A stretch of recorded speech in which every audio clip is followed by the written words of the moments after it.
하나님의 의를 나타내기 위해 부르심. 창세기 18장. 하나님의 의.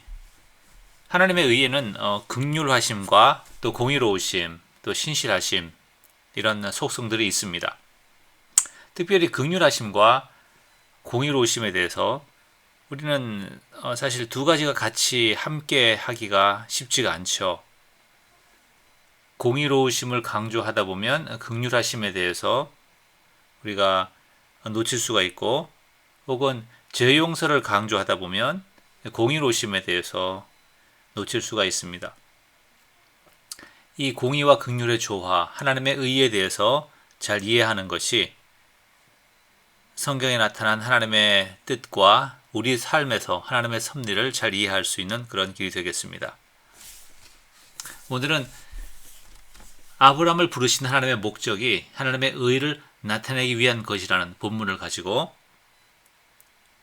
우리도 하나님의 의를 나타내기 위해서 삶을 드리는 그런 도전이 있기를 원합니다. 첫 번째로 아브라함을 부르신 목적은 하나님의 의를 나타내는 것입니다. 창세기 18장 17절 여호와께서 가라사대 나의 해라는 것을 아브라함에게 숨기겠느냐. 아브라함은 강대한 나라가 되고 천하 만민은 그를 인하여 복을 받게 될 것이 아니냐. 내가 그로 그 자식과 권속에게 명하여 여호와의 도를 지켜 의와 공도를 행하게 하려고 그를 택하였나니 이는 나 여호와가 아브라함에 대하여 말한 일을 이루려 함이니라. 하나님께서 하려고 하시는 일을 아브라함에게 숨길 수가 없다, 이렇게 말씀하시면서 그 이유가 18절 19절에 있습니다. 하나님께서 아브라함을 택하여서 하나님이 어떠하심을, 하나님의 의로우심과 하나님의 공의로우심을, 하나님의 긍휼하심을, 하나님의 성품을 나타내기 위해서 아브라함을 부르신 것입니다. 그래서 사람들이 하나님이 좋으신 분임을 깨닫고 하나님께로 와서 구원을 얻게 하는 것, 이것이 아브라함을 통해서 약속하신 복, 그 복의 핵심이죠. 그리고 아브라함은 어떻게 하나님의 의를 나타내죠? 여호와의 도를 지켜 여호와의 말씀과 명령을 행할 때에 사람들은 여호와의 의로우심과 긍휼하심, 여호와의 성품을 경험하게 되는 것입니다. 여기서 중요한 것은 우리가 우리 스스로 생각하는 어떤 의의 기준들이 있죠. 우리가 생각하는 의를 이루는 것이 아니죠. 하나님께서 말하시는, 하나님의 원하시는 의로움을 나타내는 것입니다. 하나님께서 가나안 족속을 멸하라고 하셨을 때 우리가 생각하기를 이것이 하나님의 공의입니까? 이것이 하나님의 뜻입니까? 라고 거부한다면 그것은 인간이 생각하는 그러한 의, 인간이 생각하는 선을 이루는 것이죠. 바리새인들이 그와 같았죠. 본인들이 생각하는 의로움, 선한 것을 이루기 위해서 예수님의 말씀, 하나님께서 하나님의 보이신 의에 대해서 거부하는 것입니다. 자, 이렇게 이제 하나님께서 아브라함을 부르신 목적이 하나님의 의를 나타내는 것이고, 또 그것을 통하여서 아브라함의 약속하신 열방이 복을 받게 하는 그 약속을 이루겠다. 그것이 궁극적인 목적이다라고 말씀하십니다. 그러면서 하신 이 말씀은 사실은 아브라함의 복의 약속과는 어쩌면 정반대의 것을 말하고 있는지 모르겠습니다. 그것은 소돔의 멸망을 말씀하고 있습니다. 여호와께서 또 가라사대 소돔과 고모라에 대한 부르짖음이 크고 그 죄악이 심히 중하니 내가 이제 내려가서 그 모든 행한 것이 과연 내게 들린 부르짖음과 같은지 그렇지 않은지 내가 보고 알려 하노라. 그 사람들이 거기서 떠나 소돔을 향하여 가고 아브라함은 여호와 앞에 그대로 섰더니, 이것은 마치 복의 약속과는 정반대의 것으로 보입니다. 사실 우리가 하나님을 심판자로만 이해한다면 이러한 상황들을 이해할 수가 없습니다. 하나님의 의에 대해서, 하나님의 공의로우심과 자비하심에 대해서 잘 이해하지 못할 때에 우리는 두 가지 오해를 하게 됩니다. 하나는 하나님은 선하지 않다. 왜냐하면 하나님은 많은 나라들을 멸망시키기 때문이죠. 또 하나는 이제 이 본문을 보면 본문에서 나타났지만 하나님께서 멸망을 시키실 때에 그 사람들의 죄악을 보고 이제 심판을 내리시는데 하나님은 이상하게 자꾸 지연을 하는 걸 볼 수 있어요. 바로 심판하지 않으시고 가나안 땅에 이스라엘 백성을 드릴 때에도 아직 이 땅의 백성이 가득 차지 않았으므로 아직 그렇게 죄인이 아니라는 겁니다. 죄인은 죄인이지만 그렇게 죄인이 아니기 때문에 가나안 땅을 400년 후에 주겠다라고 아브라함에게 이야기하시죠. 예.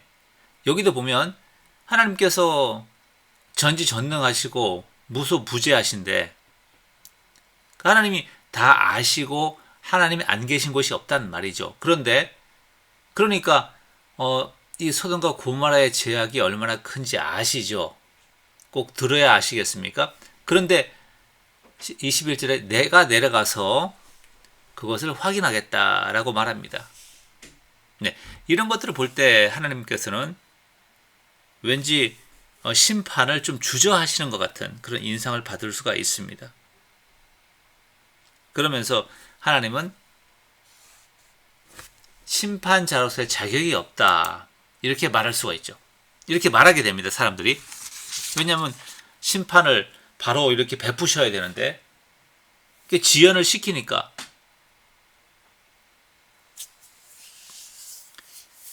그리고 또 이어지는 그 아브라함과 하나님의 대화를 볼 때 과연 하나님의 심판은 공의로운가? 라는 그런 질문을 하게 됩니다. 아브라함이 이렇게 말하죠. 하나님께서 그 소돔성을 멸하시면 그 가운데는 의인이 반드시 있을 것인데 만약에 의인 50이 있다고 했을 때 같이 멸하시겠습니까? 그렇게 하는 것은 하나님 공평하지 않습니다. 25절의 말씀, 세상을 심판하시는 이가 공의를 행하실 것이 아니니까. 아브라함이 상당히 하나님을 이렇게 힐난하는 그러한 질책하는 말같이 그렇게 말하고 있죠. 우리가 하나님을 심판자로만 생각한다고 하면 사실 의인 몇 명 때문에 죄인을 용서한다는 것, 네, 옳은 심판이 아니죠. 뭐 법정에서, 대법원에서 아니면 지방법원에서 그러니까 어떤 죄인을 그 사람의 뭐 가족이나 친구 때문에 용서한다. 있을 수가 없는 일이죠. 근데 하나님은 26절에 이렇게 말씀하십니다. 내가 만일 소돔 성 중에서 의인 50을 찾으면 그들을 위하여 온 증을 용서하리라. 예. 아브라함이 이걸 듣고 어떤 생각이 들었을까요? 하나님은 참 의인을 때문에 죄인도 용서하시는구나 라는 생각이 들었죠. 그러면서 그 소돔 성에 누가 삽니까? 예, 조카 롯이 살거든요. 아브라함은 어떻게든 이제 이 롯을 구하고 싶은 거예요. 근데 이야기를 들어보니까 이게 50명이 없습니다. 그죠? 예, 하나님이 이렇게 말씀하시는 것은 50명이 없을 가능성이 높죠. 그러니까 아브라함이 이제 숫자를 내립니다. 그러면 5명이 죄송합니다. 이게 예. 그래서 45명이 있어도 멸하겠습니까? 라고 말하죠. 그러면서 이제 숫자가 점점 줄어듭니다. 최종 32절에 10명까지 내려가죠. 자, 그러니까 하나님 이렇게 말씀하십니다. 32절에 10명을 찾는다 해도 내가 소돔을 멸하지 않겠다. 자, 이렇게 되니까 아브라함이 헷갈리는 거예요. 하나님이 과연 공의로운 심판자인가 아닌가라는 그러한 의심이 들죠. 그러니까 처음에는 하나님이 너무 가혹하시다. 아니 그 성이 얼마나 죄를 지었길래 멸망을 시킨다고 하시는가 라고 생각을 했는데, 지금 이렇게 10명까지 내려와 10명이 있으면 그 전체를 내가 용서하겠다라고 말씀하시니까 하나님은 너무 관대하시다. 그러니까 공의로운 심판자가 되시기는 너무 관대하신 게 아닌가 라고 아브라함이 이제 헷갈리는 거예요. 자, 사실 이것이 우리가 하나님의 하시는 일들에 대해서, 하나님의 심판에 대해서 많이 비난하는 부분입니다. 하나님은 공의롭지 못하다. 죄인을 눈감아 주시고 그 형벌을 지연시키면서 자꾸 시간을 끄시는 걸 볼 수가 있죠. 그러면서 어떤 경우는 하나님의 심판이 형벌이 너무 가혹하게 목숨을 빼앗는 그런 가혹한 형벌을 또 볼 수가 있습니다. 이것이 사실 우리가 가지고 있는 두 가지 하나님의 의로움에 대한 두 가지 오해입니다. 하나님은 너무 관대하신 게 아닌가, 혹은 또 너무 가혹하신 게 아닌가. 사실 이 둘 다 하나님의 그 의로움에 대해서, 하나님의 심판에 대해서 제대로 이해하지 못한 것이죠. 그래서 우리는 하나님의 의로움에 대해서, 하나님의 의에 대해서 배워야 하는 것입니다. 하나님은 어떤 분이신가? 우리 가운데 행하시는 심판, 우리가 이 땅을 살아가면서 하나님의 심판을 행하시는데 그 심판의 성격에 대해서 이렇게 말할 수가 있습니다. 하나님의 하시는 일들은 우리에게 이미 선고된 사망이라는 그 형벌에서 우리를 구원하시는 일들을 감당하신다는 거죠. 무슨 말이냐면, 아담의 죄로 인해서 우리는 죄악된 상태에 있고 우리는 가만 놔두어도 죽게 되어 있습니다. 왜요? 죄에 대한 형벌로서 죽게 되는 것이죠. 우리가 살아있는 이 동안 우리에게 주어진 것은 바로 회개의 시간들이고 회개의 기회인 것입니다. 이때 우리가 주님께 돌아올 수 있는 그러한 시간을 하나님께로 은혜로 받은 것이죠. 그런데 하나님의 이제 하나님의 원하시는 계획이 이거예요. 그러니까 하나님은 죄인이 죄를 지어도 어차피 이제 죽을 거니까 그냥 눈 감아 주시고 기다려 주시는 겁니다. 죄를 눈 감아 주시기 때문에 사람들이 어떻게 이야기합니까?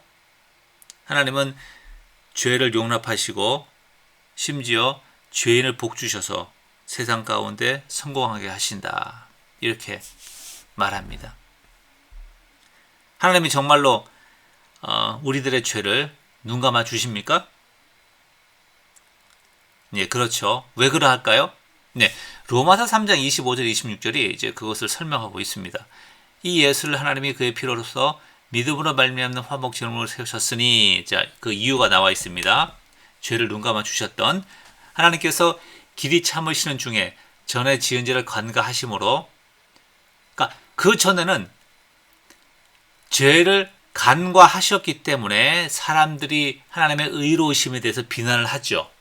그죠? 하나님은 공의롭지 못하다 라고 그런 비난을 하셨는데, 이제 예수 그리스도를 죄의 속죄 제물로 세우셨기 때문에, 아니다, 하나님은 의로우시다, 봐라, 인간들의 죄를 심판하지 않으시냐. 네, 예수 그리스도 십자가 상에서 인간들의 죄를 심판하신 것이죠. 그렇게 함으로써 본문에 있는 자기의 의로우심을 나타내신 것이죠. 곧 이때에 자기의 의로우심을 나타내사 자기도 의로우시며 또한 예수 믿는 자도 의롭다 하심이라. 이렇게 설명드릴 수 있겠습니다.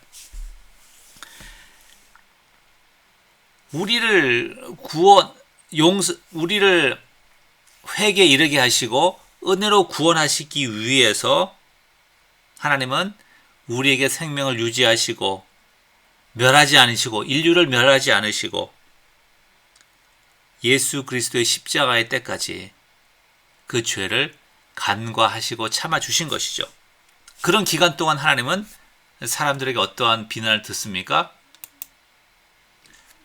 하나님은 공의롭지 못하다라는 비난을 듣는 것이죠. 자, 이것을 기억하시기 바랍니다. 우리는 죄로 인해서 다 죽을 수밖에 없는 사람들입니다.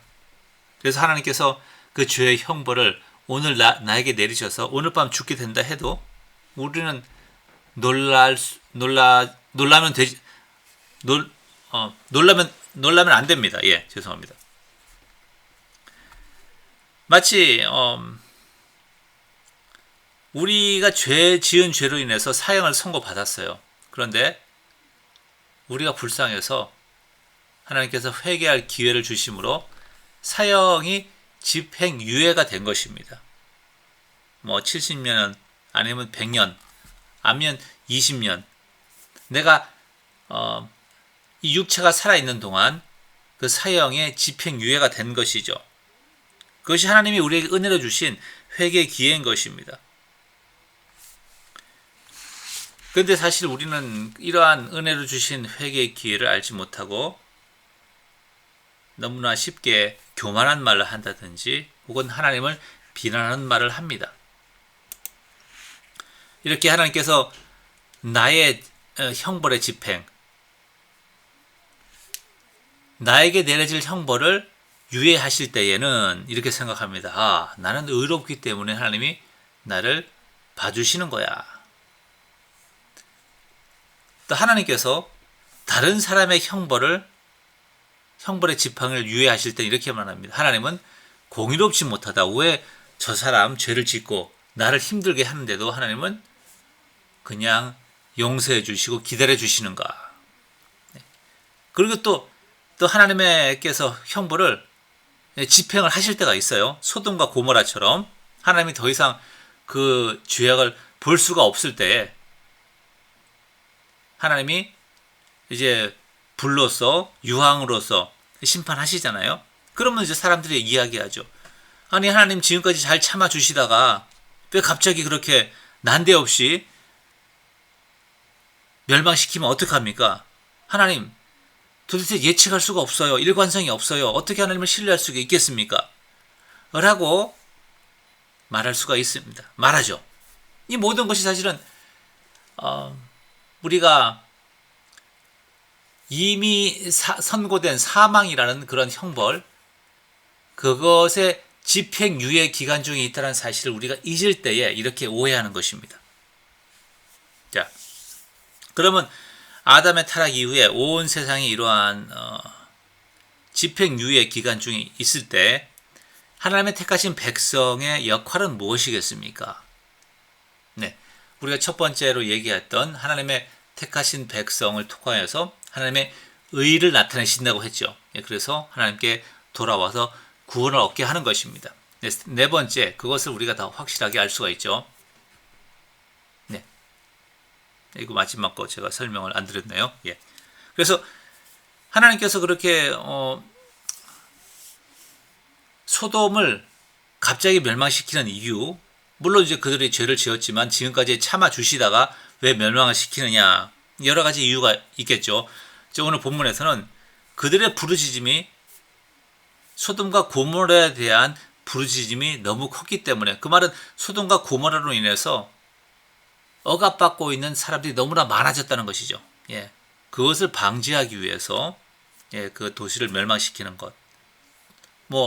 또 가나안 족속을 멸절하는 것은 그들의 죄도 있지만 또 하나는 그 택하신 백성이 타락하지 않기 위해서, 보호하기 위해서 또 그렇게 합니다. 그래서 하나님께서 형벌을 집행하실 때는 근본적인 이유는 죄고, 그 시간은 다른 하나님의 뜻을, 섭리를 위해서 그 시간이 정해지는 걸 볼 수가 있어요. 그러니까 더 큰 선을 위해서 그렇게 하나님이 유예된 형벌을 집행하시죠. 이집트 출애굽할 때를 생각해 보세요. 하나님이 이집트를 이제 벌 주고 혼낸 것은 그들의 죄가 근본적인 원인이고, 또 하나는 하나님이 어떠한 분이신가를 세상에 나타내기 위해서 이집트를 바로를 강팍하게 하고 또 형벌을 주시는 것이죠. 특별히 소돔의 멸망을 통해서 하나님은 아브라함에게 하나님의 공의로우심을, 하나님의 의로우심을 가르치시기 위한 목적이 있었던 것 같습니다. 자, 그러면 네 번째, 하나님은 그의 택한 백성들을 통하여서 죄인들을 구원하시죠. 자, 제가 여기 세 절밖에 이렇게 넣지 않았는데요. 26절부터 32절을 쭉 보시면 하나님과 아브라함의 대화 가운데 두 가지 공통적인 것이 계속 반복됩니다. 장소에 대한 강조가 있죠. 소돔 성중에서 29절에 보니까 거기서, 32절에 거기서, 그리고 하나님이 이렇게 얘기하시죠. 의인들을 위하여서 내가 용서하겠다. 40인을 인하여 10인을 인하여도 멸하지 않겠다. 이렇게 말씀하십니다. 자, 그러면 왜 의인들이 왜 하나님이 악인들의 형벌을 집행하시는데, 멸하시는데 중요한 변수가 되죠? 그들 가운데 사는 의인들. 자, 그 말은 악한 자를 벌하려고 하는데 그 중에 악한 자의 친구 중에서 의로운 자가 있다고 칩시다. 그러면 그 의인은 악인의 죽음으로 말미암아서 슬픔을 겪는 거예요. 그죠? 그것은 공평하지 않죠. 만약에 악인의 가족 중에서, 부모나 자식 중에서 의로운 사람이 있다고 하면 그 악인을 형벌로 죽이게 되면 하나님이 그 의인은 너무나 괴롭죠. 그죠? 사랑하는 가족이 죽었기 때문에. 이와 같이 하나님께서 그 성 중에 의인이 있으면 내가 그 의인을 생각해서 의인 때문에 그 죄인에 대한 형벌을 내리지 않겠다. 이렇게 말씀하시는 것이죠. 자, 이것이 하나님이 죄인을 구원하시는 방법입니다. 그래서 롯을 구원하실 때에 19장에서 아브라함으로 인해서 롯을 구원하셨죠. 그리고 우리로 인해서 우리의 가족과 친구들을 하나님이 구원하실 것입니다. 이제 또 하나 우리가 여기서 알 수 있는 것은 아브라함은 10명에서 멈추었지만 사실은 하나님은 그 가운데 정말 의로운 사람 한 사람만 있었다고 한다면, 영향력을 끼치는 의로운 사람 한 사람이 있었다고 한다면 그 소돔성을 더 두셨을지도 모르겠습니다. 한 사람, 예수 그리스도 한 사람으로 인해서 인류가 생명을 얻게 되는 것이죠. 우리가 주님 안에 있으면 형벌로부터, 죄의 형벌로부터 우리는 안전한 것입니다. 이것이 바로 하나님께서 죄인을 구원하시는 방법이고, 우리가 우리의 구원을 확신하게 하기 위해서는 우리가 주님과 더 밀접한 관계, 주님의 가족이 되고 주님의 친구가 되면 주님 때문에 우리를 하나님께서 멸하시지 못하는 것입니다. 말씀을 정리합니다. 우리는 하나님의 의를 나타내기 위해서 부르심을 받았습니다. 내 의가 아니고 내가 생각하는 어떠한 가치관이 아니죠. 그렇기 때문에 우리는 하나님의 말씀을 잘 순종해야 합니다. 그리고 하나님은 단지 심판자가 아닌 우리를 이미 선고된 사망이라는 죄의 형벌에서 구원하시려는 구원자인 것입니다. 그러므로 하나님의 하시는 일들을 우리가 심판의 관점에서만 바라보면 이해할 수가 없어요. 하나님께서는 우리를 구원하시기 위해서 이미 다 죽어가는 죽음의 어떤 사망 선고를 받고 글로 가고 있잖아요. 우리는 다 자유롭게 돌아다닌 것 같지만 육체라는 감옥 안에, 철창 안에 갇혀 있는 자들입니다. 그래서 거기서 우리를 구원하기 위해서 역사하시는 것, 그것이 하나님의 역사라는 것입니다. 우리가 집행유예 기간 중에 있다는 사실을 잊지 마시길 바랍니다.